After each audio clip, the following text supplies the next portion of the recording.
Nice to meet you all.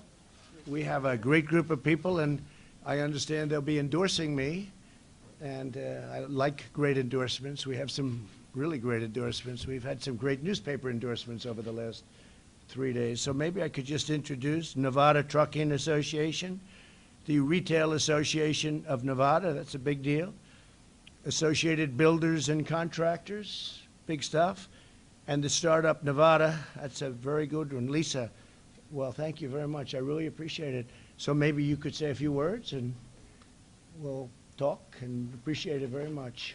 Hey, thank you, Mr. President. I'm Paul Enos. I'm the CEO of the Nevada Trucking Association. Very blessed to represent an industry that touches every single sector of our economy. And that was something that really became apparent during this pandemic.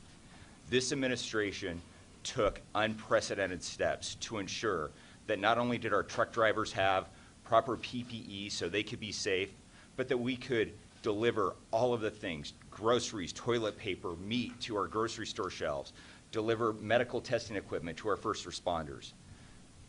Tax reform that this president has implemented has been phenomenal for our industry. It has allowed us to invest in safer, cleaner trucks that are out there on the road.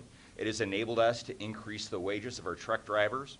And for our drivers, new hours of service rules that have been passed by this administration have enhanced safety, have made those rules a lot more flexible for our truck drivers, and allowed them to get home at night.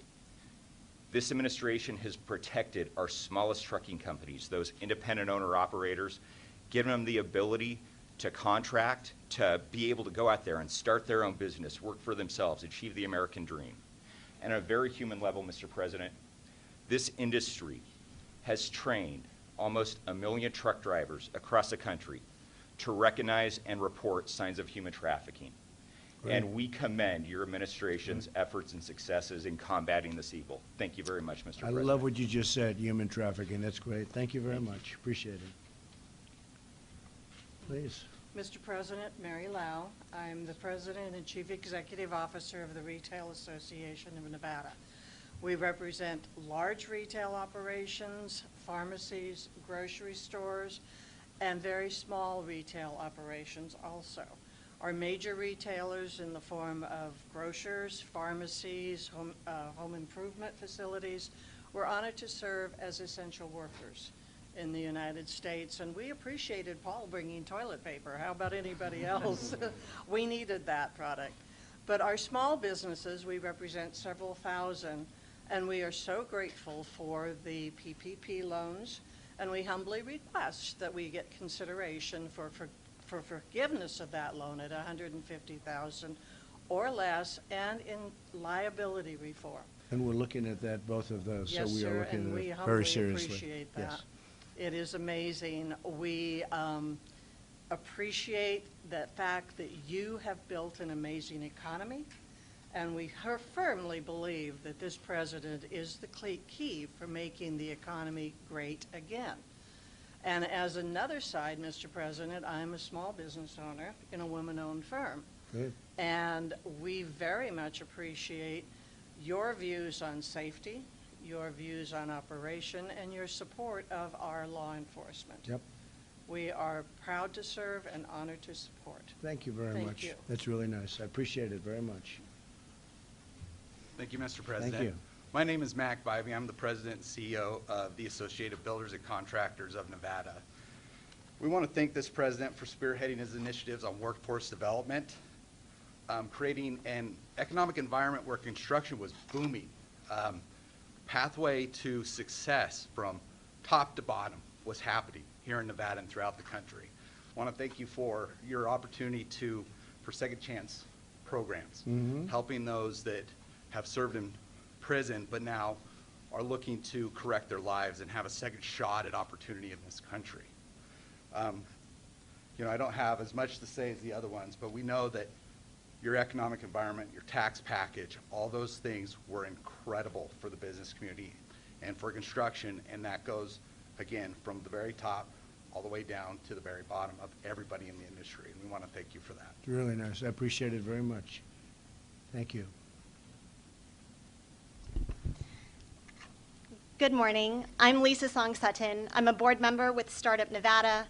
I'm a local entrepreneur and a former Miss Nevada. Startup Envy's role is a statewide incubator here in Nevada. We support small business owners and the entrepreneurial ecosystem, and we can't do that without support. For me personally, as an attorney turned entrepreneur, I have 4 companies that I started here in the Silver State across varying sectors: real estate, food and beverage, retail, and shipping e-commerce. All of those industries were affected. Not a single sector was spared here in Nevada. And thanks to you and your administration for the swift action that you took to make sure that small business owners like myself and the entrepreneurs that we help had the resources available to them to make sure that we could keep the lights on, to pay our staff, and to just stay afloat during a really uncertain time. Rebuilding the economy is what's important, and in order to do that, we have to support American businesses and American entrepreneurship. So now is the time for private sector to come off the sidelines, to stand up for our communities, to stand up for our small businesses, and recognize that results matter. We see that every day within our small businesses, that being action-driven, results-oriented, detail-oriented, and having hustle and heart are what will carry us through to not only survive, but also thrive. You, Mr. President, have all those qualities as well. It's something that we recognize, and we're very grateful for all the work that you do and your support of American entrepreneurs. Thank you, Thank Lisa, you. very much. So nice. I appreciate it. Anybody else? Anybody? You're together? A couple of doubles? That's good. Well, you've been well represented if that's the case. So I want to thank everybody. We're heading to Arizona. We have a couple of very big ones in a little while, very big ones. They've all been big. I think you've seen it. You've been witness to it. I don't think anybody's ever seen anything like this in the history of our country politically. There's tremendous support. Poll numbers are very good. You don't see the real poll numbers. We have poll numbers in Wisconsin where we're up 1, and yet I see ABC comes out, ABC Washington Post. Of course, they had us 12 down last time. Of course, right before the end, I think they were even, but they had us 12 down about 2 weeks before, and we ended up winning. So, you know, one of those things. But they came out with one down 17, and we have one where we're +1, and most of them have us pretty even in Wisconsin. So they're just suppression polls. It's a shame they can get away with it. It's almost, if you think about it, it's almost like a campaign contribution to the DNC. The good news is our people understand it. They understand it very well. They went through it 4 years ago. And it was actually worse 4 years ago, if you think about it, but they went through it. We're really up in almost all of the states that we're talking about, most of the states.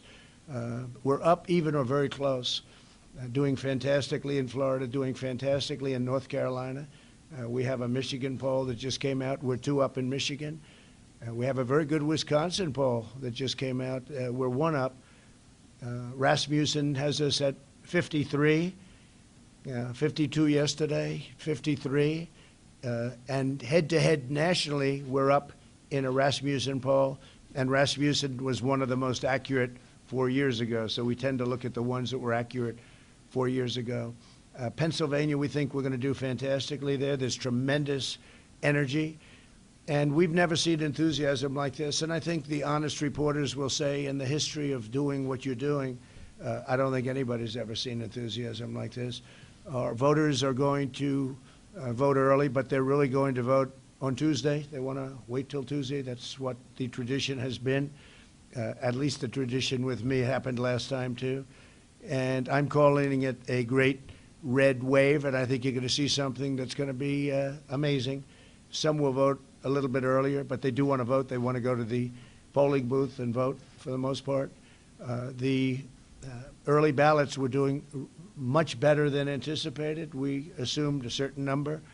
I think they are underperforming, and I think on Tuesday we're going to overperform, and we'll see what happens at the end of the day. Hopefully it won't go longer than that. Hopefully the few states remaining that want to take a lot of time after November 3rd to count ballots, that won't be allowed by the various courts, because as you know, we're in courts on that. We just had a big victory yesterday in Wisconsin on that matter.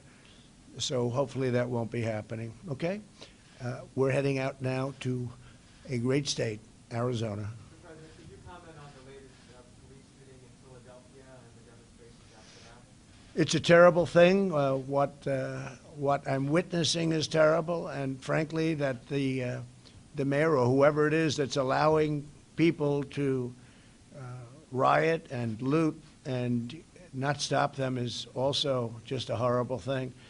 I saw the event. Everybody did. It was on television. It was a terrible event.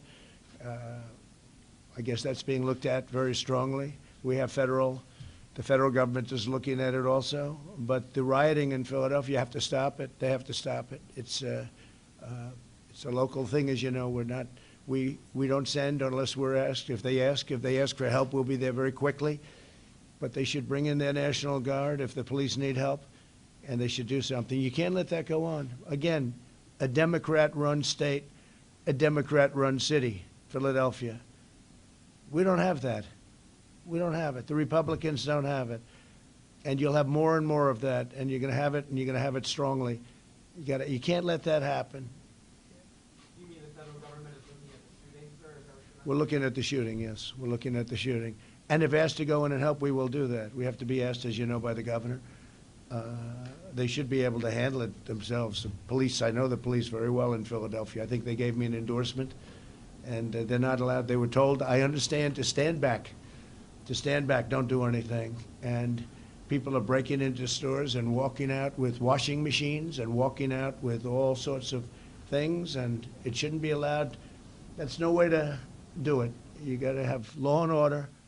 You've got to have respect for our police. The police were told to stand back. Now, maybe that's not so, but that's what I was told upon very good authority.